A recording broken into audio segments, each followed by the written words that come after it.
Good afternoon, Western Oregon sports fans, and welcome to this edition of Wolves Weekly. I'm joined by head volleyball coach Brad Sandin. Brad, you guys are nearing the end of your season. Man, that one went by pretty quick, didn't it? Yeah, the good news, though, is we're still in it. We're still in the hunt for an NCAA berth for sure. We're still a long shot to win a conference championship. So it's exciting that even though we're towards the end of the season, that all of our matches are meaningful, and it's way more fun to coach and I assume to play when the matches have meaning and they're important. So I'm pretty excited about that fact. But we had a pretty good week last week. And this last week you had a little bit of a unique situation, something that doesn't always happen in conference play. You played on back-to-back days. I want to hear first about your match that happened on Thursday against nationally ranked Western Washington. Tell us about that one. Well, Western Washington is a great team. They're well coached. They have 4 seniors that start. They're the leader in our conference right now. And my guess is they're going to go a long way in the NCAA tournament. They're a really good team, and I thought we played really well against them. We had our chances. We were up significantly in the second set, but they just are so good that if you make little mistakes, you just lose the lead that you worked so hard to get, and they expose your weaknesses. So in that regard, it's good to play those teams because you learn a lot in those kind of matches. But I was happy with the way we played. The crowd was unbelievable. I think we have some clips of the crowd later on. So the environment for our volleyball matches in the new PE building has been great. It's fun, and I think the volleyball's been at a pretty high level. So, and then, as you mentioned, we played back-to-back. So we turned around and had to play another match on Friday, which is kind of a new routine for us. We had to get a whole game plan in and watch video on Friday afternoon, and played a pretty good Simon Fraser team on Friday night. Started out a little sluggish, lost the first set, but the last 3 sets we were as good as we have ever been. We just played great. And some of those individuals that were able to step forward for you, especially against Simon Fraser, were freshmen, some both true freshmen and redshirt freshmen. Tell me a little bit about those and how encouraging that can be as a coach to see those people stepping up. Well, it was exciting. We started 5 freshmen, which is a bit crazy, but we were able to start Katie Bashaw at libero. First time that she's played a whole match and got an extended look, and I thought she did really well, and it was fun for me to be able to play her because she's a terrific teammate and has been playing really well. And we also got to look at Nikki Connolly for a considerable amount of time, freshman setter, kind of the heir apparent to Jordan Burroughs.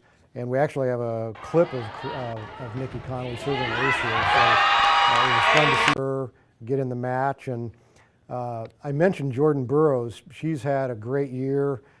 We have a clip of Jordan dumping a ball. We got some kills out of Jordan in this match, which was really great. We're just searching for kills, so that's a little kind of trick shot out of the center. But I think we had 7 kills out of Jordan in this match. Corinne Copra, also a freshman outside hitter.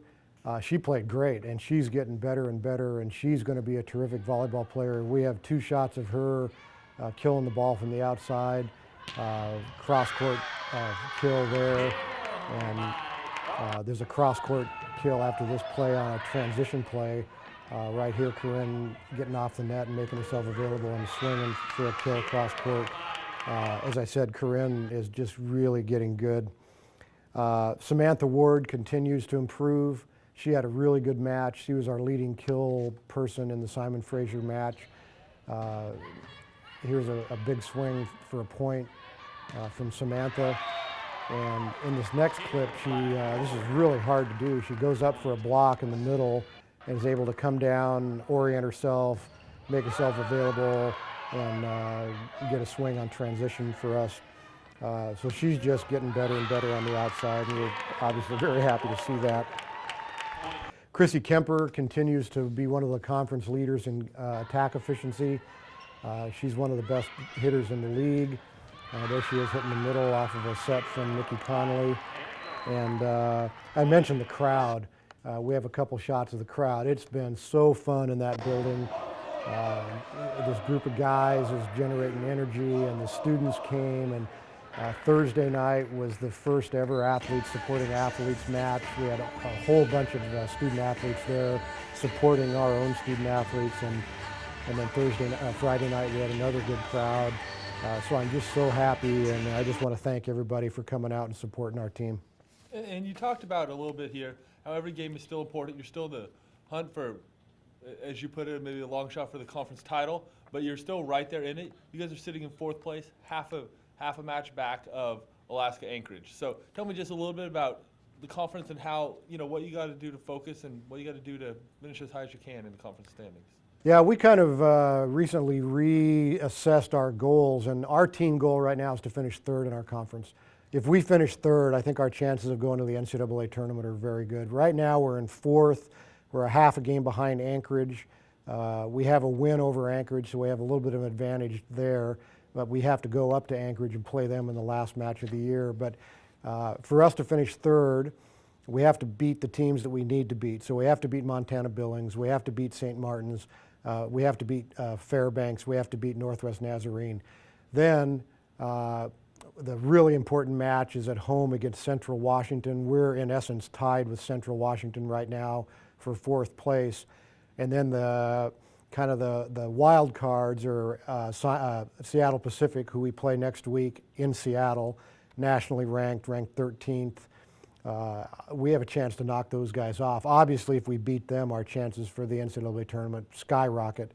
And then, as I mentioned, we have to play Anchorage at Anchorage, and all of those matches are just vital and so important. So it's pretty fun to be in this position, and as I said, playing matches that are meaningful.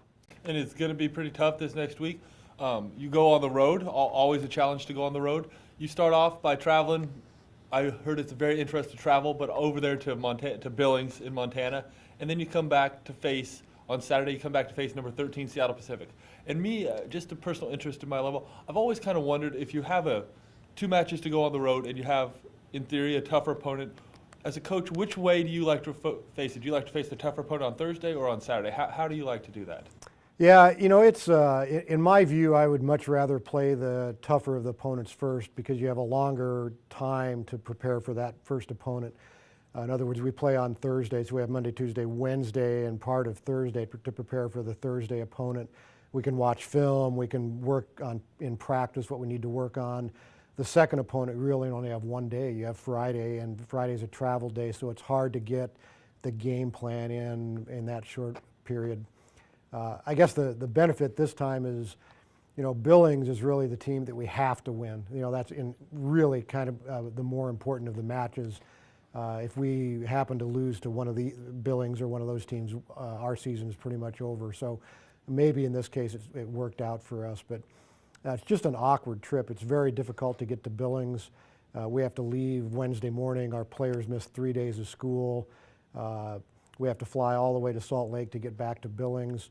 The second part of the trip's a little easier. We go directly from Billings to Seattle and play that match and then back home. But we're playing well. We're excited about this trip. We're getting better. And as I said, I think we still got a lot to prove. Well, thank you, Brad. Thank you very much. And thank you all fans for joining me. And remember, all Western Oregon volleyball matches can be seen on the web stream. And you still have 2 more chances to watch the Wolves at home this year.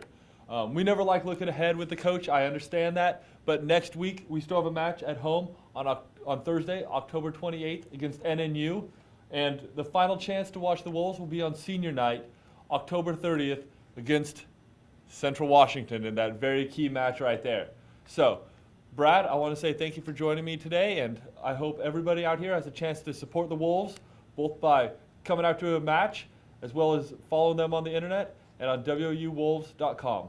Thank you all for joining us on this edition of Wolves Weekly. Brad? I would just like to add one thing. I would like to invite everybody to our final match. It's senior night, and I'd love to see a big crowd to kind of honor Jordan Burroughs and Steph Beeler for their time and their great play. So I'd like to, and plus it's a very important match, so I'd like to invite everybody out for that match. We'd love to see you all there.